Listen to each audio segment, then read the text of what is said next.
This is a Film Stories original podcast.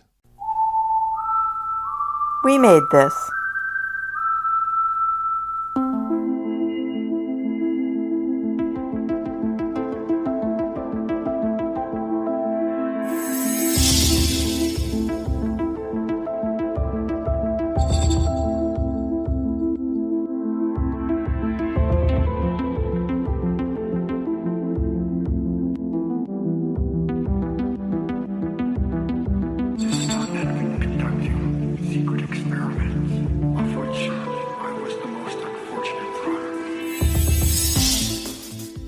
Hello everyone and welcome to the Xcast. The truth is in here. My name is Kurt North and welcome to our continuing coverage of Season 7 of the X-Files.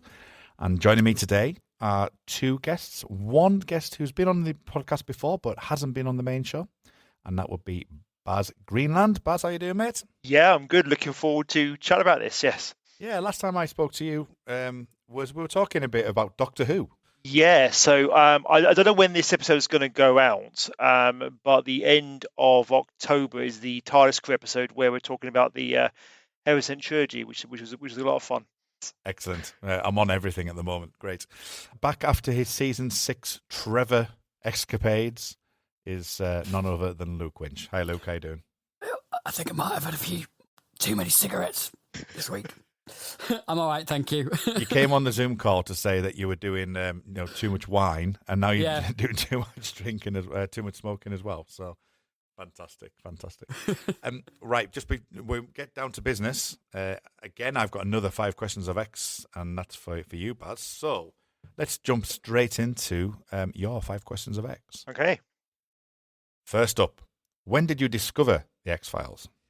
So pretty much back at the beginning. It used to be on BBC Two in the UK, so I got into it very, very early season 2, just before Sky's abduction. So I didn't really know much about the X-Files season 1, but then it came on BBC Two, and I think it was about 2 or 3 episodes in. So yeah, pretty much from the start. And then I watched all of it.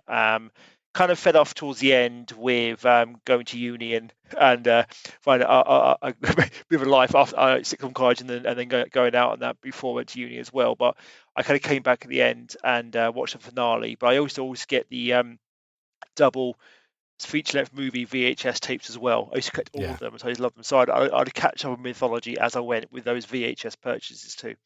Okay, so he even bought Provenance and Provenance. I didn't know. I didn't know. No, I did up to about season 7. So yeah, I don't think I watched. Okay. I think like season 8, I didn't watch much later. So yeah. So it'll be around about this time then, wasn't it? Because this was this episode we're going to look at later shortly is April 16th, 2000. This episode aired, which is Brand X. Yeah. So around about this time, I've had the same kind of discussion either on the podcast or offline. That this is the moment where I'm hitting 19, 20-year-old. It's things are starting to get in the way a little bit. That I'm not as I would watch it week to week. Don't get me wrong, I watched it right through week to week, right through to the end of season 9. But this was the moment when I might not have had the time to rewatch before the next week. If you see what I mean, I used to watch them 2 or 3 times in a row, but around this time it wasn't to be. Okay, then. So what would you think to your favorite season?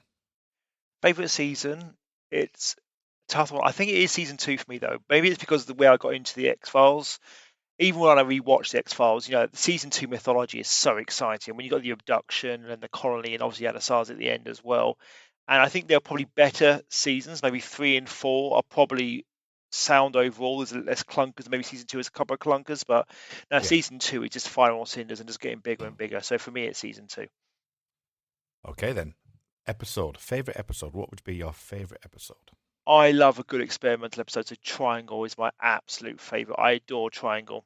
I think it's just everything about it. The experimentation, the having fun with the alternate casting, that one tracking shot of Scully in the office, and then all of it comes together at the end. It's so much fun. I love the fun X-Files, and yeah, that for me is top tier for me. Okay, did you get to hear all our specials? We did a lot on Triangle last year. Yeah, I caught some of it, and I need to go back and listen to it again. But yeah, no, it's such a good episode. I mean, you can't not but enjoy that one, can you?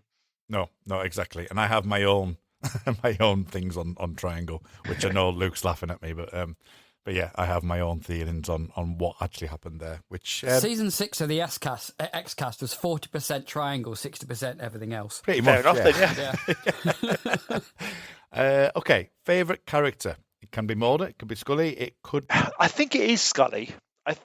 I think Scully is such a great. Gillian Anderson's so superb. She's superb in everything she's in. Yeah. But I think it's got to be Scully. But I mean, if we take Scully, Mulder's also good. David Duchovny's very good, particularly with the emotional stuff. But also I'll probably Doggett's close behind. I love Doggett. I love season 8 as well. It's one of my favourites, and Doggett's great too. But I think you can't really beat Scully for me. Excellent. And finally, what would be your favourite moment? That's a tough one. I think really it's probably the season 2 cliffhanger Anasazi, just the way it all came together in those final few minutes, and it's so big. I remember watching the unopened file over and over again on VHS when that three-parter was released, and just everything about that three-parter I absolutely adore. And the cliffhanger season 2 is just superb. I don't think it ever got as good as that, I think. Yeah, the unopened file. I remember it vividly with the sticker on saying, previous unreleased season 3 episode and all that kind of thing. It's it's one of those things. I was actually talking on a different podcast, on a Red Dwarf podcast, about a VHS release that they had, and just how many memories that brings back for me. And it's just part of my childhood. And the unopened file was one of those moments. And that is it. You are inducted into the Hall of Fame. That must be quite a length, because I remember listening to you on the podcast significant time ago, I think. Well, I was involved in the X-Cast a little bit. I did a lot of the pod watches. I did quite a few of those in the lead up to with the new series when it came back. And I did about 2 per season. So it's not technically I'm not brand new to the X-Cast, but in terms of just an episode, I am certainly. So I did a lot of the pod watches, and I also did come along with Sarah a few years ago to discuss the novel Whirlwind, which is an interesting X-File novel too, shall we say? But we had a lot of fun discussing that as well. Excellent.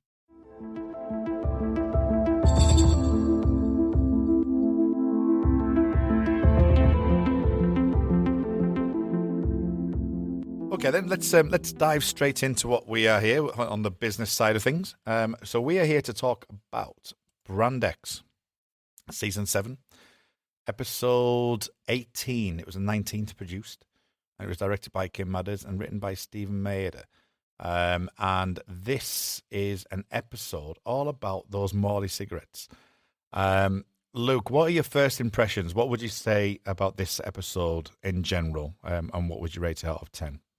For me, this episode teeters on the line between mildly interesting and boring. It's not one of my favourite episodes. There are some good things you can take from it. There's some nice, particularly production design elements that I really enjoyed. The episode, I think, for me, feels quite weary, and I think this has been said a lot during the season 7 X-Cast. That a lot of people have talked about everyone looking tired, or the season feeling tired, the stories being a bit weary, and I think it kind of creeps into this in some ways, but it also kind of retroactively also feels like an early X-Files, in the way that you've got Mulder coming up with these wild theories, and Scully and Skinner this time, because he's in this episode quite prominently, both of them kind of putting him down until it gets to the point where they can't actually look at any other theory but this one, because it's the most practical one going forward. So there's that kind of old style formula that the early seasons of X-Files had. So there's a kind of fight between those two things, particularly with Duchovny and Anderson as well. I think they were both working on their project episodes as well at this time. So you got All Things and Hollywood AD, which means that the writers had to find ways to not have them in so much. I think I roughly counted how many minutes they're in for this episode, and it's between 15 and 16 of the 42 minutes each. Yeah. Okay. Right. So they're not in it that much because, they're having to work on their respective episodes. Like Trevor, in a way, because they had to find ways to get Duchovny and Anderson off there. So you bring in 2 good character actors, and they've done this again with Tobin Bell and and the guy called Dennis Boutsikaris, who plays Voss. So you got two guys who can hold another 20, 25 minutes of screen time, and they do it quite well, actually. So, and also, Kurt, to jump on what you've talked about as well, because you've talked a lot about the theme of time and time slowing down. Yeah. And I think you can kind of extend on that to this, because I think there's a certain finality and running out of time, because, of course, smoking shortens your lifespan. And there's a certain fatality that Weaver has. You know, I think he knows that he's going to die, so he has this kind of almost invincible attitude that he can just get away with anything he wants. So yeah, that's my. I mean, I would probably give it about a 5 out of 10 if I was going to give it, because I think it teeters on, as I said, mildly interesting and a little bit boring. Excellent. Okay, so Barry, what do you think? I don't know, maybe a little bit more, maybe a 6 out of 10. It's one of the ones that I didn't really remember at all. I mean, season 7, I mean, it's been said time and time again, season 7 is tired. It's them running out of steam. And you do get a sense of that in this episode.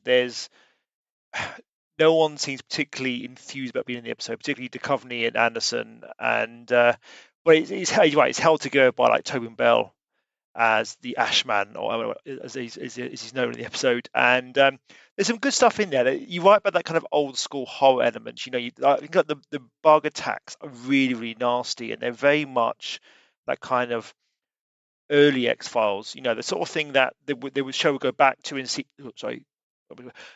sort of thing the show would go back to in season 8, when they go back to those kind of darker roots. And it's almost like a attempt to go back there, because, you know, season 6 and 7, you know, we said they're very sunny, they're very bright, they don't feel quite as atmospheric as those early seasons. And this one surprised me that it had a little bit of atmosphere there, which helped, but there's not much really to hang it on. I think it's a decent episode. It's better than I remembered, but it's not necessarily one of the best of the season, certainly. So, I mean, I would echo a lot of what you've both said. I actually enjoyed rewatching this one. I've seen it twice in the last few weeks.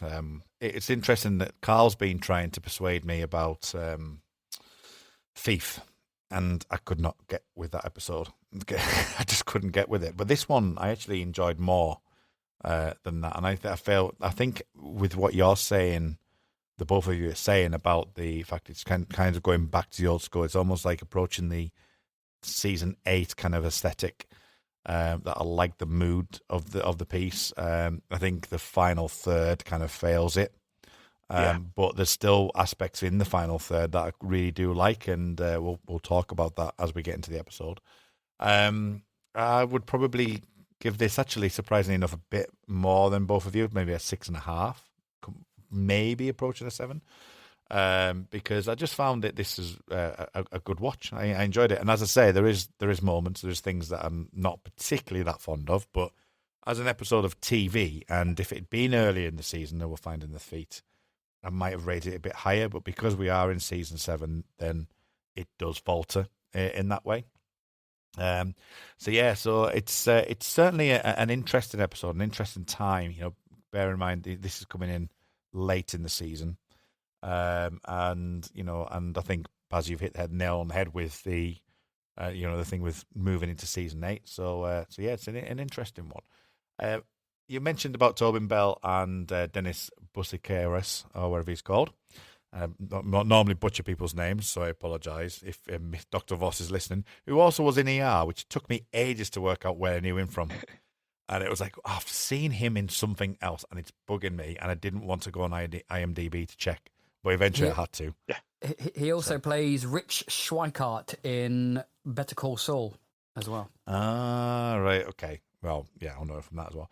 But Richard Cox is the first person that I instantly recognised. Do you know who he's? What else he's been in?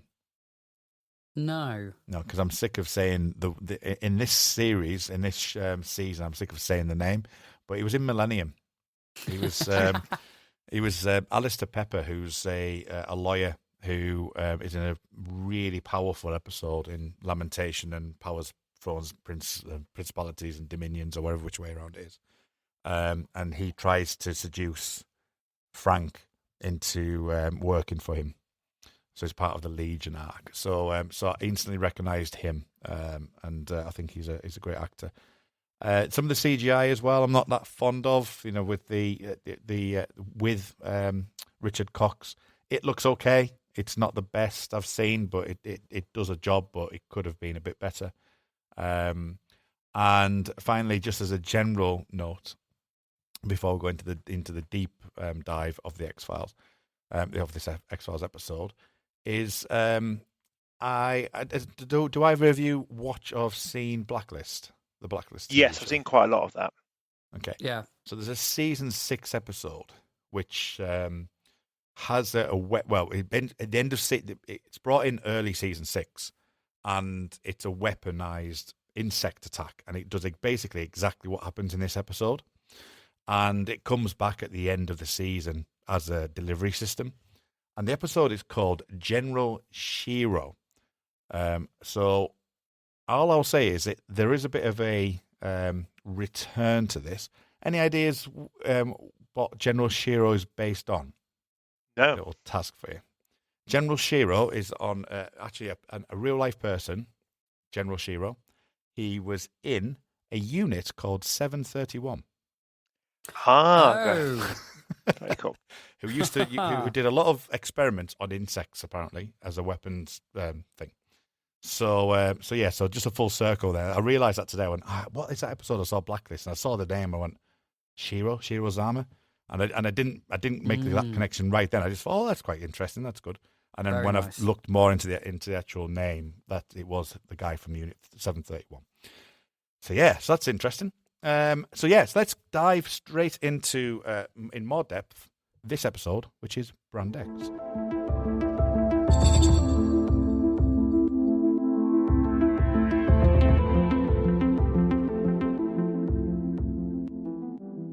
First up, we've got Skinner and we've got the director of the FBI. So this in itself is quite big. Now, as our resident Michael Mann expert, Luke, hello. Feel free to discuss this, because the general setting is a cigarette, a tobacco company, and everything that goes along with that. And a lot of people make the connection because it was around the time of a film. Which was aired around the same time as this. I think it was going for Oscars, at the time, called The Insider. So can you give us any further information on that? Yeah, so the writer of this episode, Stephen Maeda, and there was another gentleman as well who co-wrote this episode. Greg Walker. That's it. So they wanted to basically riff off of The Insider. So The Insider came out November 1999. In general release in the cinemas. This episode came out, as you mentioned earlier, April 2000. So it's really close, really, really close, these two things. And actually, the Jeffrey Wigand, who is the whistleblower in The Insider, because The Insider is based on real events, and Jeffrey Wigand was a real whistleblower who worked for a tobacco company, and he went on 60 Minutes, the American chat show, to talk about why he wanted to whistleblow and what he did for this tobacco company. So he was on 60 Minutes in 1996. So between that and this X-Files episode, we've got 4 years, which is a really, really small amount of time for a film to be made about it, and then almost instantly an episode which is riffing off of that idea. So I found that really interesting. Yeah, so Jeffrey Wigand's basically whistleblowing because in The Insider, which if you haven't seen is definitely worth a watch, I think it's one of Michael Mann's strongest film along with Heat. Jeffrey Wigand basically was not happy with the company using other chemicals to make the cigarettes more addictive. So they were putting in more ammonia and another chemical called cumin. So, and he was very unhappy about this. So he whistleblows. So this beginning scene with Scobie, I think it is James Scobie. Yeah. So he is also seems like a researcher, scientist guy. So very similar to who Jeffrey Wigand was.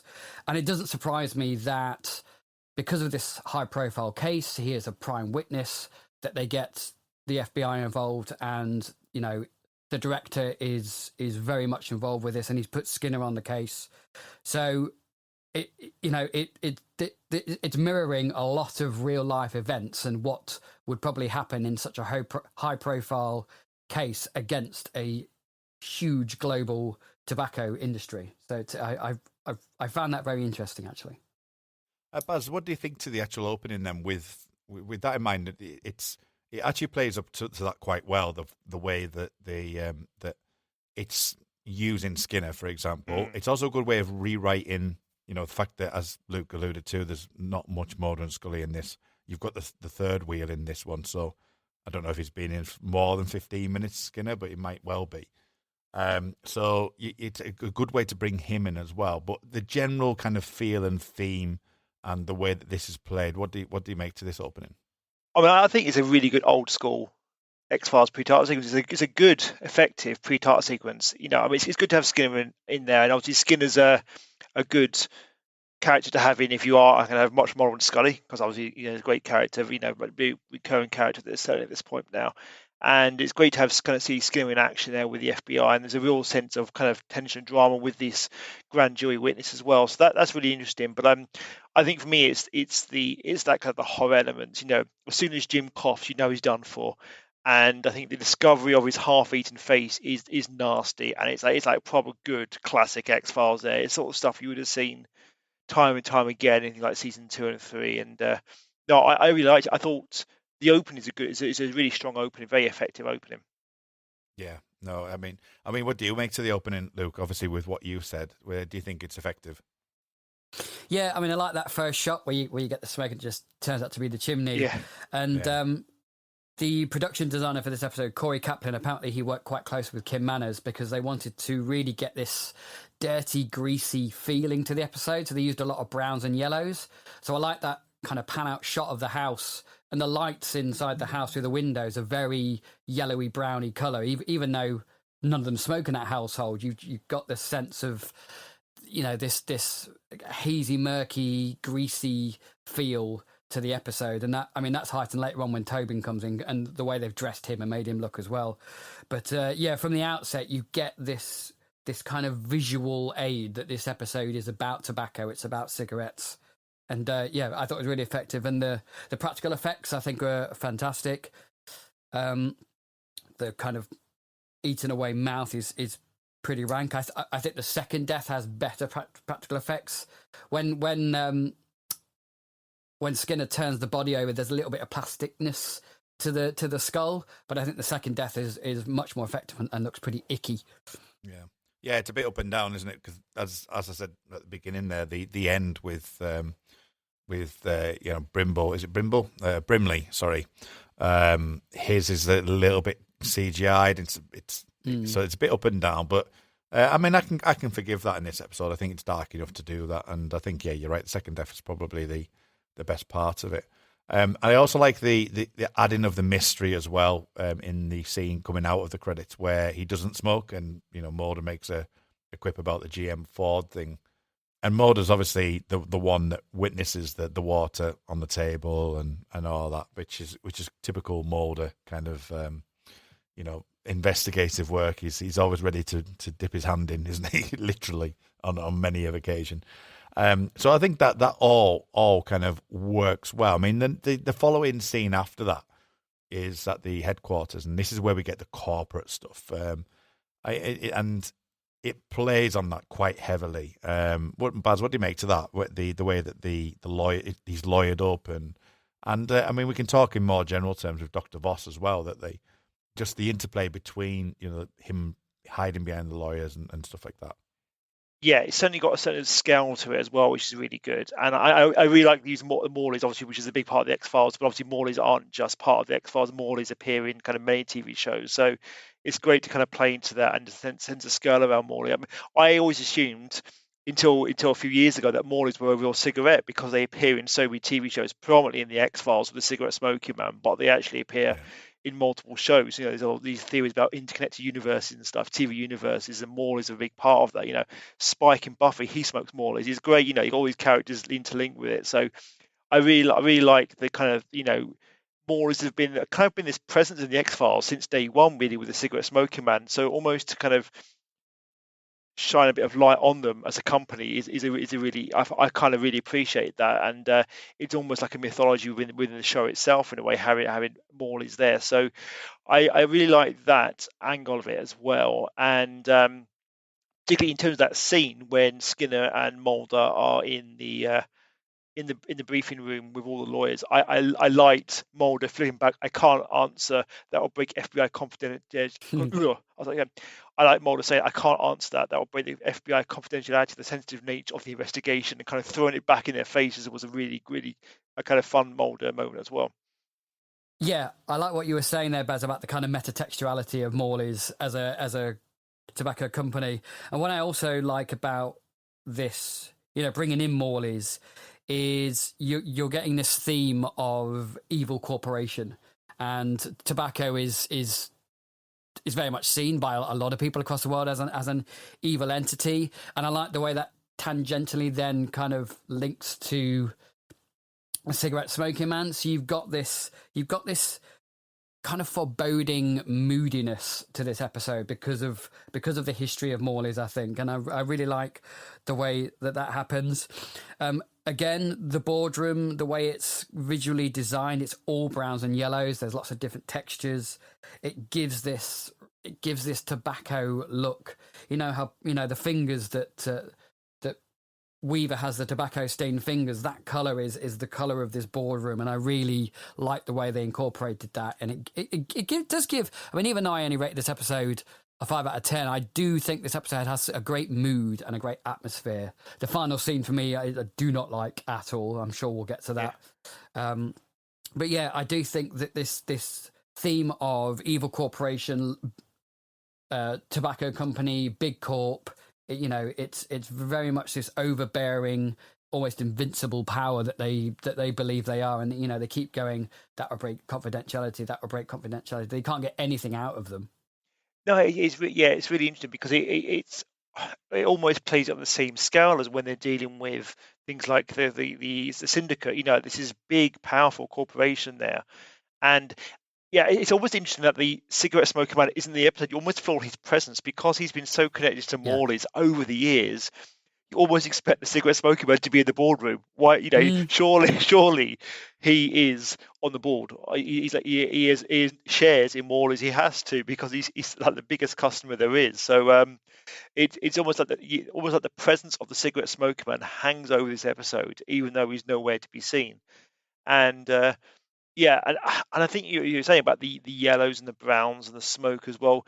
You kind of was. I mean, I'm not a smoker, but you almost feel like when you go into a room with people who smoke, and you kind of get that smell, and you almost can feel it. You can almost feel it watching the episode. So that's kind of where the episode almost goes back to the old school feel of the X-Files of the early years, because it's almost got that atmosphere to it and that kind of sense of unclean dirtiness about it. When you watch, you can feel smoke, you can feel the tobacco even through the screen.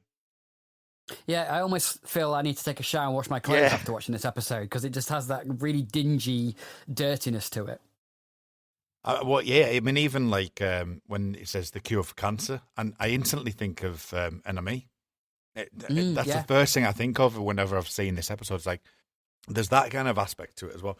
I mean, now we're talking about that in that regard. So towards the back end of the episode, we get almost like callbacks to the likes of Paperclip as well, where we've got the all the genetics that's happening in there, and Skinner's playing the role of Mulder in some ways when he's talking, but it's more of the corporate stuff. I mean, I actually think to a degree, I know it kind of towards the back end of the episode, it kind of falls down a little bit, but I think that's one of the more powerful moments that Skinner's getting the chance. He says "son of a bitch" at one point, which is very kind of mythology kind of aspect to it. Anasazi, yeah. Yeah, so we get those kind of callbacks. I mean, it would be interesting to see X-Files in that way. I mean, Blacklist does that in ways as well. I know I was calling out Blacklist before, but Blacklist has overarching, myth arc kind of stories which are more corporate, or it's the underworld of the criminal underground, that kind of thing. And X-Files has its own mythology. We've got the evil stuff coming in season 8 and season 9. But the corporate stuff is really interesting. And I'll throw it back to like Fringe. It's a perfect example of like moving on from that, isn't it? That they kind of take that, and the massive dynamic stuff really kicks in as well, doesn't it? Really? Yeah, you didn't really get big corporations in the X-Files. It was always like as someone working in a corporation who was evil or a monster, or people in these big companies being attacked. You never really had the corporation themselves being the bad guys. And I think that's what's quite almost fresh about this in a way for the time. I think it was a little bit different from other X-File villains. Yeah, definitely. I mean, calling back to Fringe, that's an interesting way, because the corporation of Massive Dynamic is so integral to the entire mythos and story of Fringe.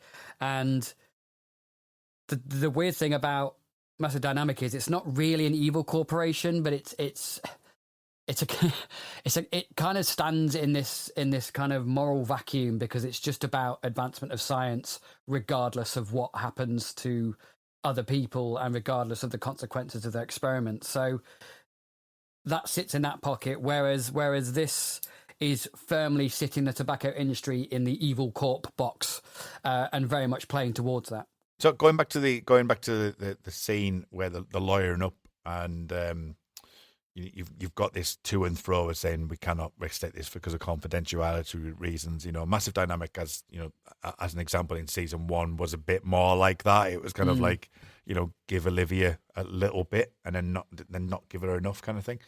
But the way that Mulder plays this, I mean, I know that some people say he looks tight, but I actually quite like the way he sarcastically says, I'm sorry, I can't. Answering that question would violate FBI confidentiality due to the sensitive nature of our investigation.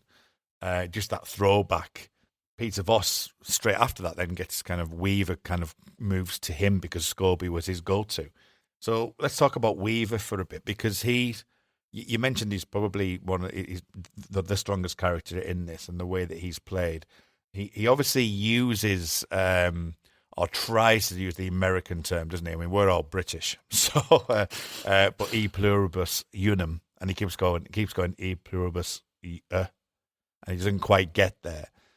The way that he's portrayed is very similar to the way that we have it in Thief. It's that kind of the intelligence of the man, and he's a result of something that's happened. Now, I know it's more of a revenge story, Thief, but it's a similar kind of feel to it. But the difference here is that he's found himself kind of like a Vince Gilligan kind of story, isn't it? It's a little man who finds himself really big, and he uses this to his advantage. So by going to Voss, he's then making a power move there, which is, you can imagine in Scobie, he might have just been, oh well, I've ended up in this position, but this is where he kind of takes that next step, Baz, doesn't he? Yeah, absolutely. I mean, he has all the power in the episode. I mean, as much as Voss is trying to control the situation and lawyering up and trying to handle what's really going on, Weaver is the wild card here. Weaver is the one that can kill, who basically has all the secrets.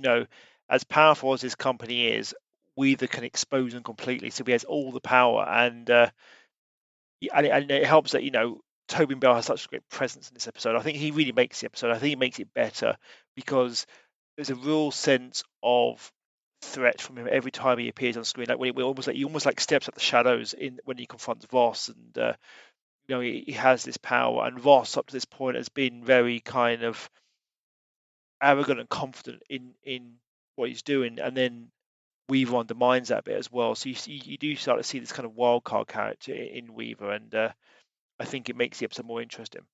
Weaver in some ways reminds me of Wilson Pinkner Rawls in Trevor, in the way that he holds this power, and in this case it's power of information. He has information that he can hold over this corporation and expose them if he doesn't get what he wants. Whereas Wilson Pinkner Rawls gained this supernatural power, and with that power he then felt this invincibility, this arrogance that he could walk into any room and walk out of it. And I think Weaver has the same kind of invincibility with this information that he's got. And for the most part, he can literally dictate everything and what's going on. He can get his addiction fix, his cigarettes, and then when he starts, when when Voss offers him money to get out of town, he just goes, that's a start. So he's an intelligent, very quick-minded bloke. Even though he kind of ponders around as though he's a slow, kind of lunking man, his mind's always ticking away really, really quick. Yeah, and he's streetwise, isn't he? Yeah, definitely. And I really like that about his character. And it only falls down at the end, really, when he thinks he can walk out the room without Skinner shooting him. And of course, Skinner does in the end. I'm not sure how I feel about that scene altogether, but we can get to that when we get to it. But for the most part, I think Weaver's character is the glue that holds this episode together. Yeah, and you're right with the, as I say, the power thing, because we can talk about that now in a bit if we like. It's the way that, as you say, he feels almost invincible, and that's the Walter White story. If you ever hear one, isn't it? It's a Vince, as I mentioned, a Vince Gilligan kind of story of this man finds himself in a position of power. He can get the money, he can get the power, he can have the things that he needs. He feels that no one will actually do anything to him because he is the epitome, all of life's work. If you want to go down the mythology route of he is the alien human hybrid in the corporate world, isn't he? So, and then it takes someone like Skinner to actually go, actually no. But it is interesting that it is that kind of that character beat of I become more and more confident as more and more things happen. And Baz, what do you think to that arc for Weaver over the course of the episode? It goes a certain way. I think they do enough to establish him and the power play between him and Voss, and they make him a formidable threat. But I think it's probably where the episode doesn't go far enough. There's not much more to him than being very kind of gravelly and almost like soft-spoken and being threatening. Tobin Bell does bring a huge amount to the episode. His presence is good. I think in a lesser actor, I think this episode will be a lot worse. I think if it was a mediocre actor playing Weaver, I don't think we would be. I know we're still saying it's middling, but I think we'll be thinking less of the episode possibly with a poor actor in that role, even as a boring actor in the role. So I think he certainly just brings enough to it. But I think, I don't know, the episode seems to change. It doesn't quite know where it wants to be, because you go from this grisly murder and then Mulder going straight into it's an evil bug, and the kind of corporations, and then you bring in Weaver into the mix as well. It becomes quite interesting, quite nuanced in terms of all the different kind of power plays going on, and then it becomes a grisly murder after grisly murder and Mulder dying, and it doesn't, and it kind of falls off then. And I don't think Weaver, he's very confident. I think maybe because we're coming to the end of his story, he's not someone who basically almost becomes infected at the beginning and then grows in power and confident. He's kind of at that place when the episode starts. So he doesn't really have anywhere to go, which is why I think his confidence is always at such a height that he doesn't believe Skinner will shoot him at the end and he gets killed. But it's I don't think there's not that much of a story to Weaver, because we're at the end of that story already. Yeah, so that's interesting actually. If this was retold a little bit, that you actually got to see him in the trials or what happened and how he became that powerful. I mean, we're only talking a 45-minute episode. It is possible. It's possible to do it. There's a great episode in that, for what you're saying, I think, with having that. But you're right with, I think, thinking about it in that way, that we're at the season 5 of Breaking Bad, not at season 1. So it's a bit like, oh right, okay, well, but it's an interesting concept, nevertheless. And as you say, I think a lesser actor would have like not really done it justice, and I get it. And I think where it falls apart for me is the fact that we have to write Mulder out because of the Hollywood AD thing, because you've got to write that out. I think him reacting in the way that he does in certain moments with Mulder, if we move on to him, where he actually starts to like breathe and stuff like that, is quite at the very minute time quite effective. But it's like what, and again, if we talk about the ending, it quickly switches around. It quickly switches off, which we'll talk about shortly. But I mean, Luke, what do you think to the way that Mulder's portrayed here? Because there's a moment at the beginning where he says about the bug, and Skinner goes, "Well, I have to tell that to the director." It's like, well, yeah, that could have been more. I feel that could have been helped a bit more. There is that lackadaisical mode, kind of just going through the motions a little bit. Although I don't think it's his worst performance in the season.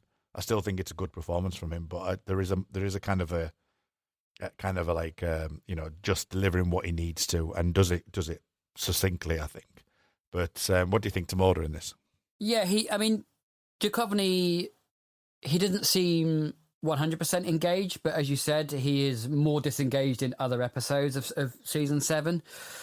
I do feel that the writers have struggled writing around Duchovny and Anderson, trying to get them out of the picture for a bit, because they both need to finish off their respective episodes. This episode literally is in between those episodes, so I think it slightly suffers for it in a way. Luckily, this is a season with Fight Club and first-person shooter in it, so Brand X doesn't get at the bottom of the heap, thankfully. But yeah, there's some great Mulder quips in this episode where I did actually like Duchovny's performance. My favourite being, "You can't blow a whistle with a mouth like that" at the beginning. I love that. I thought it was brilliant. It's a great thing. But yeah, him, putting him in hospital is purely a logistical move to allow him, not to be in the episode. There is some tension in those scenes. There's a little bit, as you say, but we all know that he's gonna pull through. It is quite refreshing actually to have Mulder on the hospital bed and not Scully. That's kind of nice. And then that kind of leads to the doctors basically having to pump him full of nicotine to get rid of the pupae larvae, which then leads to what I think is that ridiculous scene at the end of the episode. But I mean, it's basically stock Mulder, stock Scully in this episode. Scully does an autopsy, and then Scully's trying to fight to save Mulder's life. Mulder, and they're good. They're good. They both do good performances. And you're right, there are so many episodes, particularly with David Duchovny in season 7, when you can see he's just bored playing Mulder. And I don't necessarily get a sense of that here. I think actually I do enjoy those early scenes of Mulder. Mulder being the investigator, thinking at the box, having those quips. That's all fun. So I do enjoy what we get of Mulder.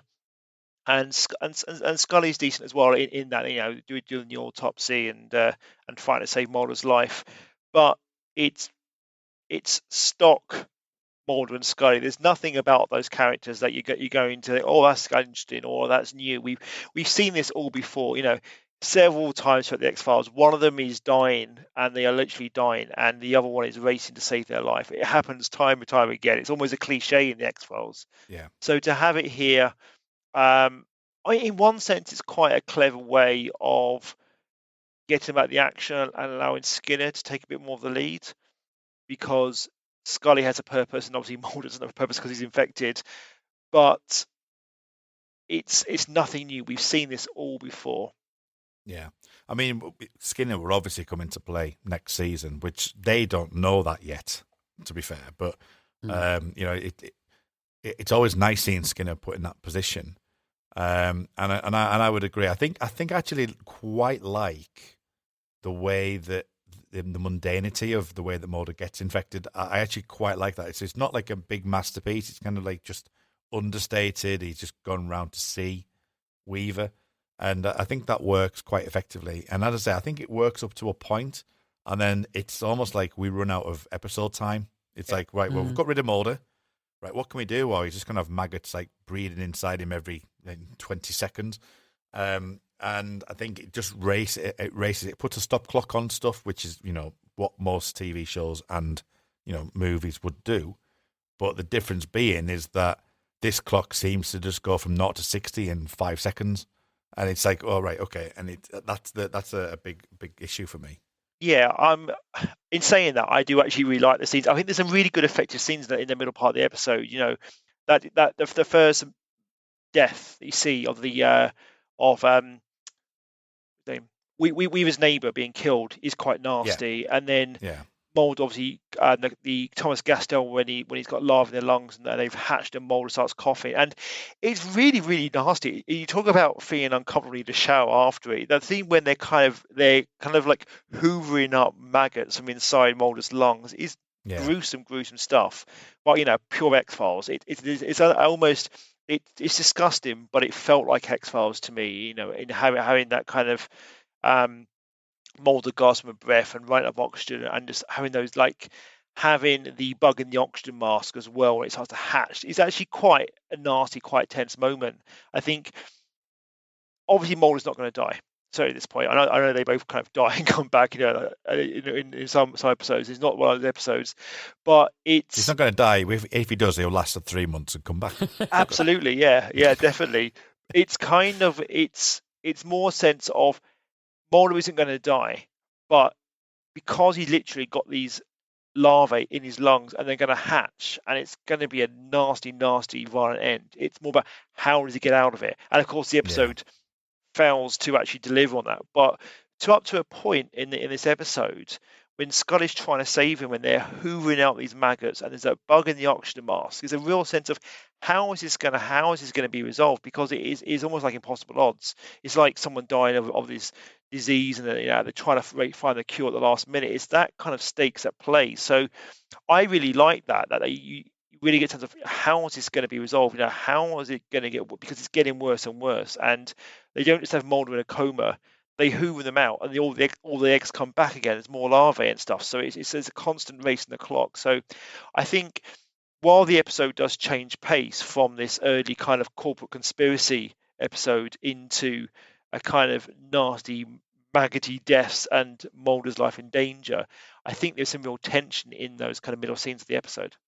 I do think there's some irregularity to the incubation period of this, because if you look at Scobie at the beginning, he's obviously been at home for quite some time, and then he starts coughing after a couple of conversations that with Skinner and the wife. So that's taken some time. Then you got the next door neighbour who's maybe breathed it in over a couple of days, maybe, and then and then Mulder's like that. He literally incubation period is like literally an hour. Yeah. So in order to rank up the tension of the episode, they have to kind of play around with the fact that the incubation period doesn't really exist in the episode because they have to have this tension rank up towards the end. So that bothered me in a little way. Yeah. Yeah, no, I can say, and then if we talk about the ending of it's nicotine. Oh, look at fingers.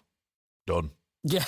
Yeah. Well, it's very quick. It's very quick. That's a big issue. Now I'm going to pull something out here, which I on sometimes when I'm working on the hosting, I don't always do this, but sometimes I'll pull the transcript up. If I'm in a rush, especially, then what I'll do is I'll watch the episode and pull the transcript up and make notes as I go through. And that's what I've had to do today, because I hadn't made my notes before we came on. And I use Inside the X generally, is the transcript, is the one I tend to use. And sometimes they put little notes in there, which are always quite interesting to read. Some of them are production ones, like I'll look at the way Scully's wig is or whatever it may well be. But this one I found quite funny. It was so it was just during the case when they're looking at where, if you're asking it basically how it all comes together, and Scully says something along the lines of and the only thing I have to go on is medically at this point is Mulder's bug. So it's quite early on in the episode. And she goes, I know an entomologist in UNC Wellington, Dr. Libby Nance. I'm not sure if that name's relevant for anyone. It might, I don't know if it was a fan or someone on the production team or something like that. I'm not sure. But Carrie Kay, in the parentheses, actually says, Carrie Kay wonders why they don't find an entomologist at Duke, NC State, or Chapel Hill less than an hour away rather than going all the way to Wellington. Maybe Scully just wants to visit the beach, or perhaps she wants to make sure there's no possibility of running into Bambi Burabam. Brilliant. So I was like, yeah, she could just go and see Bambi. That'll be fine. Her name is Bambi. Maybe if Bambi had come back, that would have been great. That would have elevated the episode a bit and had that kind of tension again. Yeah, just have Bambi like saying, "What do you mean? What do you mean, Mulder's like?" So I thought that was fantastic. So if we go briefly back to Voss then, because there's a couple of scenes with Voss where, he is wrangling with this decision that he's made, and you've got Brimley kind of like outside watching him, and he doesn't really know that when Mulder talks to him at the doorstep. But there's moments in that where Voss is like saying, I can't get behind it, I can't do this, I can't, I need to be careful about what I say. without the lawyers being present. But then he's looking at his family, and Mulder and Voss have a really interesting conversation there, don't they? I find it interesting because I find Voss at the beginning quite unsympathetic as a character, mainly because he's working for a tobacco company, he's working for Big Corp, so I don't I don't feel anything for him at this point. And then when you see him at home, you see the family, you see the house, you see the lovely life he's got, you know that he's trying desperately to protect what he's got because he knows the power that this corporation has over him and has over his silence and has over his family. So it's an interesting scene because you've got that subtext that he is literally protecting his life, he's protecting his family, even though he wants to talk. I think he has morals, he has a conscience, he wants to let the world know what they were actually trying to do, which was trying to make a cigarette that was more healthy or less unhealthy than what they were smoking. So he had good intentions, and it went a bit awry. So what I do find interesting is when he does speak up to Skinner later on, and the risk that he's taken doing that, because if you go by what we know about what's happening, what happened to Scobie at the beginning, if you've seen the inside of what happens to Wygand and the harassment and the death threats and what happens to his life, Voss is going to get fired after this. His life insurance is probably going to get taken away from him. He's risked everything, but he has spoken to Skinner. So I find that decision to do that very, very interesting from a character point of view. Yeah, I mean, I'd say with going back to Anasazi, the way obviously you've got you have that conversation between Mulder, Scully and Klemper, but this is different because Klemper's like just openly telling him the truth. Voss is kind of like accepting the truth and actually just going, I do need to I need to confess here. I need to lay out stuff. And again, you talk about that cancer man thing, the cigarette smoking man. You can imagine this almost being again kind of like a two fathers one son kind of conversation. It's that owning up to stuff. But I mean, obviously, cigarette smoking man does it in a different way, but it has that, as I say, that ominous feel that Smoking Man is in this episode because it's just that's where your mind would naturally go. I mean, Baz, what do you think to the way that Voss kind of like sort of over the course of this episode kind of gets to that point where he's kind of accepts and has to say something?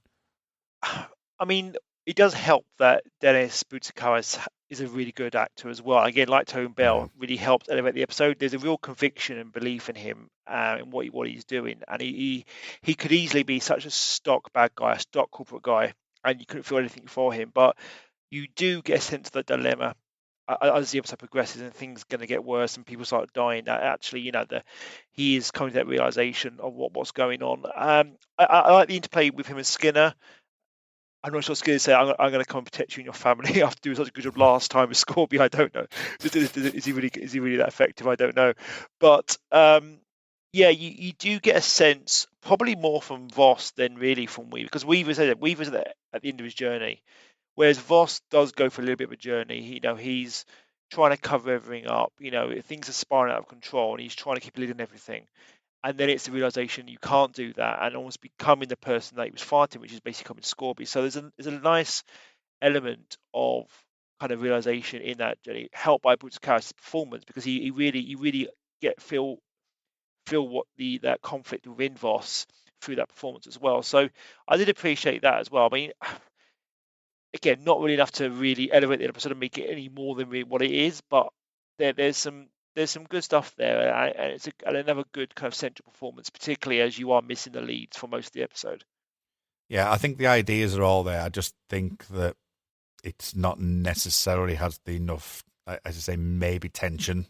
It just seems to be like we're going through the motions rather than actually, having those bits. I mean, yeah, you could say about the element with Weaver at the end where he's like saying, "Come shoot me." There's a little bit there, but when Voss is owning up, I think he overall he plays it really well. As you say, it's more nuanced, and I quite like it for that. That's probably one of the reasons why I like it, because it's not showy, but at the same time you can feel that there's a bit of fatigue season 7 syndrome in that kind of writing.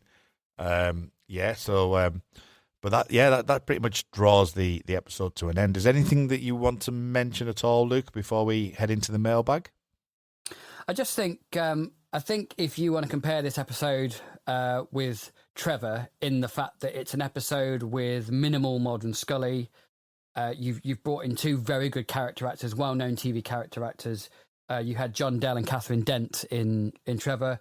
I think Trevor is a stronger episode because of that family drama. I think that's a really well written story, whereas this it isn't as compelling for me. It isn't as dramatic for me, but it works. And like I said, it teeters on that line between mildly interesting and boring for me. I think whenever Tobin Bell's on screen, it's mildly interesting. When it gets to the kind of Beatles and or the X-File that they're trying to insert into this corporate espionage, I don't think quite meld with the rest of the story for me. Okay, I would be on the other half of the swing, so I'd be mildly interesting, quite entertaining. So Baz, where do you lie? Yeah, I actually quite like the monster stuff because I'm a big horror fan, and I like anything. And I like I watch a lot of horror movies, and gore, nasty kills, gruesome kills. That's kind of my bag really. So I quite like it. The CGI is pretty bad, but I quite like all the nasty deaths and the maggots inside Mulder and stuff. It's kind of it was real some tension there. I think maybe because actually the episode storyline isn't strong enough to really engross me. So I kind of latch onto I like the horror elements, and I go with that really. But it's I think it's just a shame that it all kind of falls apart at the end as well, because you've got two good actors. I mean, the leads they're not as going for them. They're not as going for the emotions they have been in other season 7 episodes certainly, and obviously Mitch Pileggi holds it together with Skinner as well. You got some good. You got two leads. Generally, the cast is a good solid cast, and it kind of they elevate the episode a little bit. But I think it's just a shame that it all falls apart at the end with the idea, smoking doesn't kill. It can actually save their lives, and nicotine addiction saves Mulder. It's like, really? It just kind of, it almost feels like, and Mulder's now addicted to cigarettes, and we all have a laugh, and that's how the episode ends. And it's like, with the sinister music, it's like, I hate that scene so much. Yeah. It's just stupid. It's like this bizarre chemotherapy thing where he basically pumped full of nicotine, and then he's like, now Mulder smokes more. It's like, it's like if we go there, he's become more like a cigarette smoking man. There are better ways of doing it than this. I don't know. Yeah, but there's that whole, I think what they were trying to relive X-Files of old, weren't they? Where Mulder's looking and you never see him smoke again. But does he smoke? Does he sometimes smoke?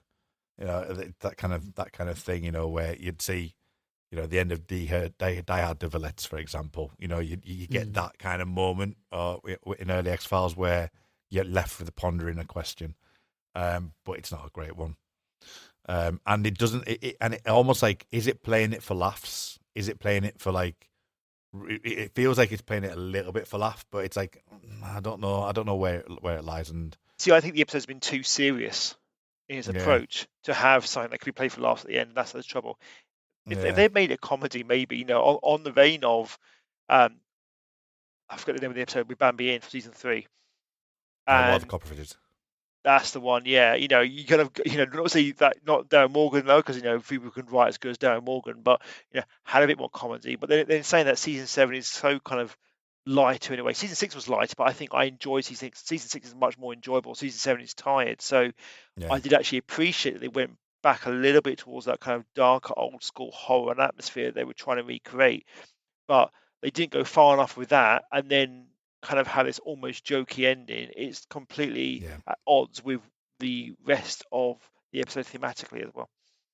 This has been an interesting discussion because all of three of us are coming from it slightly different ways. That I'm looking at it from the conspiracy aspect, and it doesn't really do enough there. So it's like it's got all the tools and all of the right people. It just doesn't seem to coalesce into a solid foundation for it to like really kind of push it. And don't get me wrong, I love body horror stuff. I often think, like, I always love it when people, even now, I sometimes think this, when people say like, The Thing's one of the best horror movies ever. It is one of the best movies ever. I just don't think of it as horror. It's probably the closest thing I think to as horror. I think more of it as a sci-fi, film. because I don't recognize in my head, I don't really recognize horror. But when people say, "Oh, that's horror," what is it?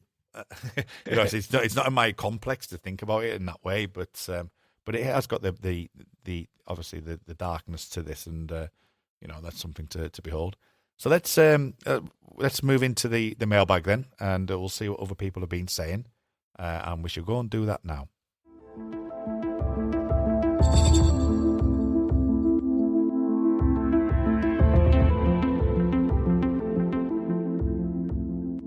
Okay, so Chris Knowles, I really like this one for sentimental reasons. Tobin Bell supernaturally embodies every drunk townie I ever met growing up. We both grew up right off the Weymouth landing, just a few blocks and a few decades apart.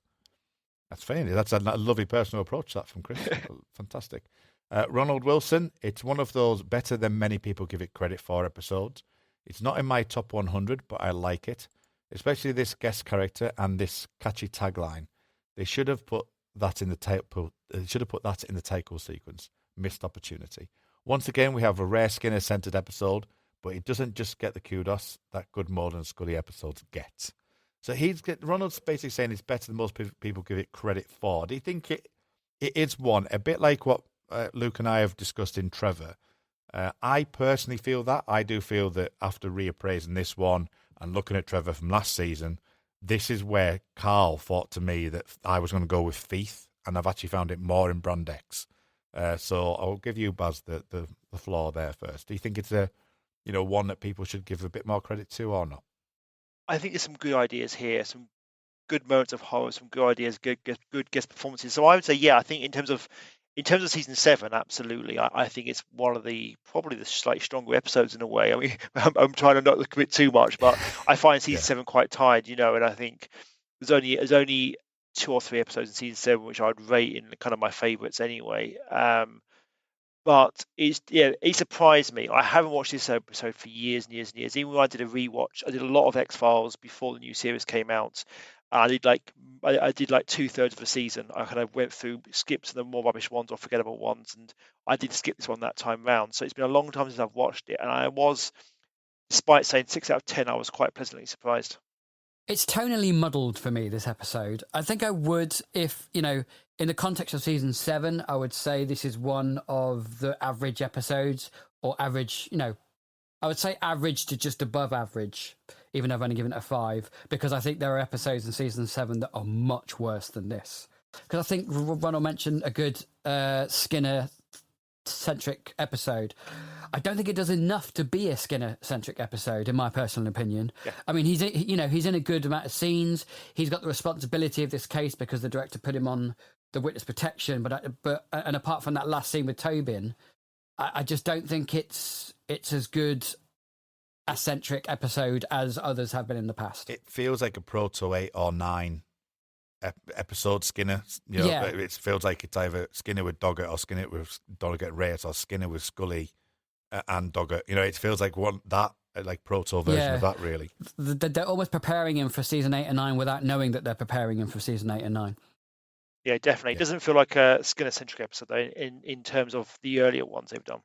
Tony Black has been on as well. He says, it's basically Michael Mann's The Insider, isn't it? Put through the X-Files plot machine, but I've always liked this one. Tobin Bell utterly drips shabby, genuine, nasty, off-kilter menace. This is a pre-Jigsaw, and you can totally see the through line. While his performance and Mark Snow's superb ominous score are probably the best thing about this, I nonetheless always find this quite a ride. Love how they find a way to incorporate the long-term Morley brand into the story, though. If ever an episode probably should have featured the Smoking Man. So that's a question. And we say that Smoking Man feels like he's in this episode. Do you think it would have been worth it, or do you think it was just would have been a throw-in, really, and it's better for him to be in our thoughts rather than actually being on screen? I don't know, because we could always imagine him in that room with the lawyers at the beginning. You always imagine him in the corner smoking a cigarette, just being there, and think, he's there. Of course, he's there. I think. But I think it would have to be reframed in a slightly different way, probably linked almost to conspiracy in a way that some others, like Enemy, for example, were. Because I think it would have to be done slightly differently. Otherwise, it is played for laughs. And apart from that final scene, the episode doesn't really go for laughs. So I would say probably not. Had it been in an earlier season, I think you could have had more of a thing for it. I think if you had played it like sort of, like your Eve experiment and stuff like that, it would need to be quite significantly into the show because you'd need to understand Cigarette Smoking Man being in there. But for me, I think it would need to be, like a season 4-ish episode, if that was the case. And I think you'd also need it to be filmed at a time when David Duchovny has more time to be in the episode, because I think if you were going to bring CSM into this particular story, you would need those interactions and you'd need Duchovny and mould it in there a bit more to tackle with the scenes with CSM as well. And I think with, Duchovny only being in this for between 10 and 15 minutes in total, it wouldn't have worked. Okay. Carl Sweeney. Always felt this one was a bit of a drag. That's it. That's it. That's all we need. That's all we need from Sweeney. All we need from Mr. Sweeney. Nicole Wilson-Ripsom, one of my favourites. I love the concept. I love the cinematography. I love how much Skinner we get. I love Mulder in this ep. I still wish they'd tied it into the myth arc, though. I keep waiting for Red Museum-like scene with CSM or Crew Cut Man or Krychek or some of his syndicate flunky that never came. I think that relates to what we said before about the corporate kind of mythology, if there was going to be one, really, doesn't it? And again, if it was a season 4 with Skinner, with the Smoking Man, in there, I think that would have worked a little bit better. And as you say, putting Mulder in, like we said. But yeah, it's linking it to the myth arc, I think, would be difficult from that perspective. Yeah, I do agree with her about the cinematography, though. This episode does look fantastic, and the production design is really good. Yeah. Andrew Levitt, I always enjoy Brand X because part of it feels like a classic X-Files episode as Mulder, Scully and Skinner try to get the truth from a corrupt corporation. Darryl Weaver is a character audiences simultaneously loathe for his deplorable behaviour and emphasise with his unique situation. Indeed, it makes us question whether or not we might do the same thing in his situation. Voss is more sympathetic as an employee of the corrupt corporation, trying to do the right thing by those they've done wrong. While I enjoy the drama of Mulder and medical malaise because it keeps with the threat of the situation, I think it's underplayed and over far too quickly. Further, Mulder considering smoking at the end is out of character, giving Skinner a more prominent role in the story is always welcome, and Mitch does a great job here. Overall, while it seems to be missing something, it's a distinguished, often overlooked episode and one of the better entries of season 7. So, do we have any empathy for Weaver? Is there enough there to emphasise have empathy for him? Do you think that's in there, Luke? For me, I don't think the writers ever intended for us to have any empathy. I certainly don't have any empathy for him at all. I think he is a very devious, very intelligent, very devious man who is out to basically, he's out for himself. And he wants to basically wring this tobacco company for everything they have because he holds the secrets and he holds the information, and information is power. And I do like the way that theme, which is integral to the X-Files, is played into this episode. I do enjoy that a lot. But no, I don't empathise with him at all. And he wears really dirty clothes. I can't empathise with him. Yeah, I agree. I think you're never really supposed to. I think in the sense of that Weaver would have been like this even without this power that he has in the episode. He's someone, he might not have killed, but he's certainly ruthless and devious and intelligent, and will always be out to get what he can get, really. And he's just lucked out that he has this power now. So yeah, I don't think you're ever supposed to feel sorry for him at all. No, I feel sorry for their situation, right? But I don't feel sorry for the way he reacts to it. I think that's probably the best way of describing it for me. I think because apparently there were 4 test subjects. If you had a second test subject who was still alive, you could have played that out and had someone maybe who was dying, but you could feel sorry for them. But no, not with Weaver. Cathy Glinski says, I love seeing Mulder and Skinner work a case together, and the scene where they flash their badges is really fun. Scully's vigilance at the hospital is moving. It's not the strongest episode, but I always enjoy it enough. Then we've got Cortlan Watler's Bartley. I like this one, though it will probably never make a list of my true favourites. I think it meets my basic criteria for a scary monster and good Mulder and Scully balance, plus with Skinner too. I think that's the thing with what Cortland's saying there is that, like you've said, Baz, it hits the criteria for scary monster and the kind of the horror kind of stuff. So I think that's a good comment there. Caredwen Foley says, I think this episode is criminally underrated. I really enjoy it. Weaver gets a surprisingly rich characterization for a role that would be easy to write in a tropey way. Tobin Bell brings much casual menace to the part and is wonderfully unsettling. I really liked the novelty of the case coming to them because Skinner is working it himself. After 7 seasons, I imagine it's hard to find a new hook like that. So I always think it's a nice touch. And of course, it's great to see Skinner getting to do some shoe leather detective work. Mulder contracting the parasite is a curveball in a Monster of the Week episode, when so often Mulder and Scully are there to observe and remark. It's reminiscent of the high stakes in Scully, for Scully in FM Escalata, and while I don't think it's the pacing or tension here work as well as they did in that episode, I feel like they went for it. Finally, I haven't seen anyone mention Dennis, I think she's put the name in, Dennis Boutsikaris. So how do you say that, Luke? You had Boutsikaris. Boutsikaris, thank you. Performance as Dr. Voss, but he is another highlight of the episode for me. I say they use squirrel. I can't say squirrel. I've got to literally go squirrel. Squirrely, his squirrely panic, see, I told you, is a great counterpart both to Weaver and the icy callousness of the Morley executives. And in brackets, now I think about it, he reminds me of the train conductor from 731. Hey, there's that link again. Like the conductor's morally compromised brother. So a lot to delve in there. I think Tobin is very unsettling. I think that works quite well. Yeah. I think it's about recognising the guest performances and they help elevate the episode. So both Voss and Weaver, I think, are what make it a better episode. Dan Gear says, underrated, yes, criminally underrated, not sure about that. It's definitely a highlight of a largely disappointing 7th season. And that brings it to an end. So thank you both for coming on and putting up with me behind the scenes. There's stuff been going on behind the scenes which people won't know. But thank you for putting up with me. If people wanted to get more of you two, we mentioned that we've mentioned Doctor Who at the top of the hour. We've even mentioned Fringe. So I think, by top loading it with those two, Luke, where can people find you and what you're up to? You can find me on the We Made This network at Observing the Pattern, which is the Fringe podcast that I host. We are literally approaching the last 3 episodes of season 3, which is a trilogy finale. It's all one big story, so very exciting there. And Kurt, you're in the middle chapter of that trilogy finale, so it would be good to have you on there. You can also find me on 2 Starship podcasts, Rarely Going, which I co-host with Craig McKenzie and a cohort of other Star Trek fans, and also Make It So with Kurt North, which is currently on hiatus until season 2 begins in February, I believe. So that'll be back then. What a lovely birthday present. Oh, yes.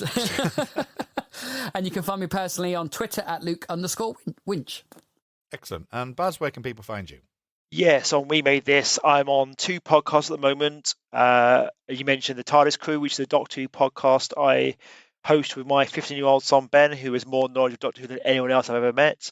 So we have a twice-monthly podcast, and Kurt, you're on our discussion of the Heaven Sent trilogy, which is coming at the end of October.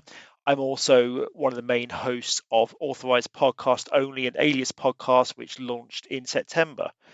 You can find me in a few other podcasts and We Made This as well, including Real Talk. I'm hosting a discussion on Halloween Kills in October, so very much looking forward to that. And you can also find me elsewhere on a Next Star Trek The Next Generation podcast, Beyond Farpoint over at Holosweek Media, and on Twitter. I post everything on there. I'm at Baz Greenland. Excellent. You can also, there is a secret project that me and Baz are working on. Yes. So if you are a 90s science fiction fan, stay tuned to We Made This. Coming next year. I think I know what this is. I won't say anymore. We get giddy with excitement talking about it. It's going to be good. Okay. So you can find me on Twitter at rmuldrake. It's RMULDRAKE. We mentioned Make It So don't need to worry with that. Coming at the end of October, which is when this is around about due to air, so we're coming to around now, there will be a 25th anniversary special of The Time Is Now, which is talking about Millennium. We have behind the scenes, I've been doing some recordings, and we've done the commentary on The Curse of Frank Black for Millennium, which is obviously a 1013 production. And I've done the pilot commentary. I've done a conversation with a new perspective with Christopher Pilbeam, for those people who've heard Christopher on this podcast before. And there's also going to be our very special event happening down in Birmingham, which is a special event where Glenn Morgan is going to join us live on a call. And we're going to be talking about The Curse of Frank Black and the episode Home.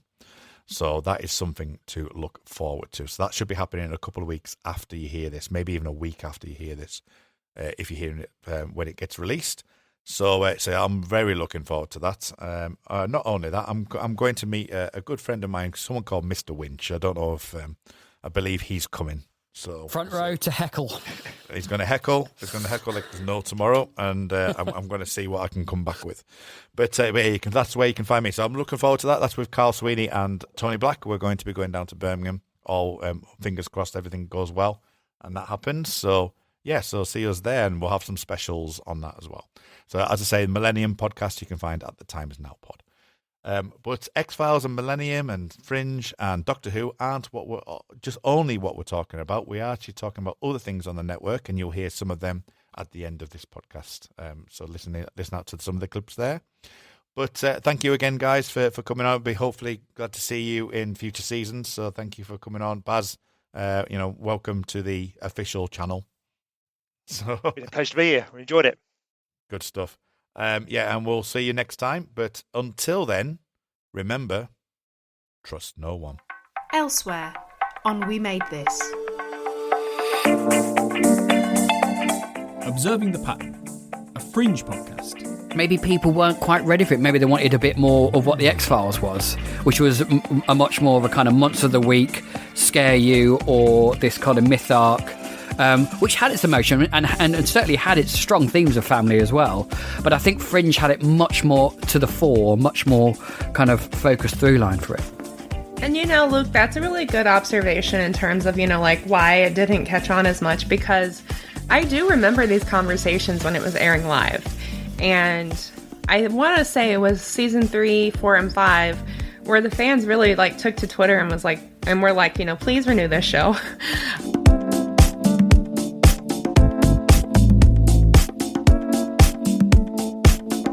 Chucky Vision. I think it's the most graphic of the lot of them. I think it's the context that was just surreal.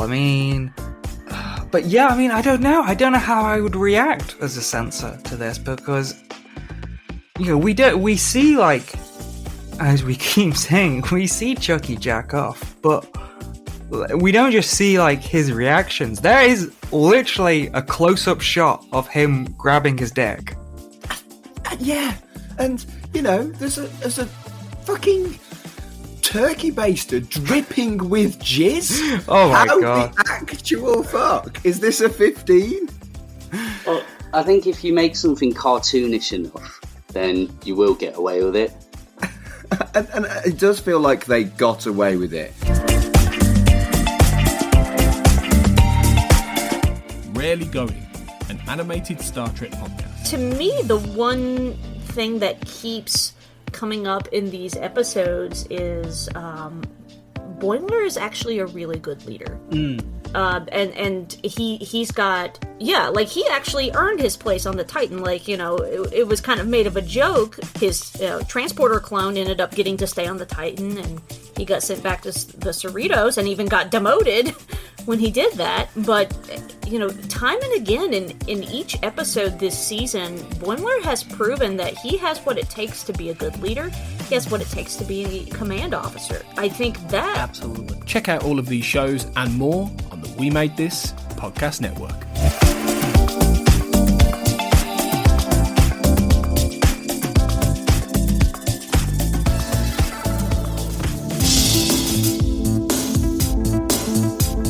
The Xcast and X-Files podcast was created by Tony Black and is produced and hosted by Carl Sweeney, Sarah Blair and Kurt North. You can find the podcast on Twitter at the X_cast, on Facebook by typing in the Xcast, and in our group, X-Files Basement, the Xcast podcast fan group, and on Instagram at the Xcast pod. Don't forget, you can support the show by becoming a member on Patreon. Our patrons get early access to episodes, behind-the-scenes chats with our hosts and a thriving community of X-Files, and other premium interviews and specials. To find out more and subscribe, you can go to patreon.com/thexcast. That's patreon.com/thexcast. We are also part of the We Made This podcast network, full of popular culture shows, including our Millennium series, The Time Is Now. You can find all of our shows at our website, wemadethispod.com, or via Twitter at wemadethispod. Thanks for listening, and keep watching the skies.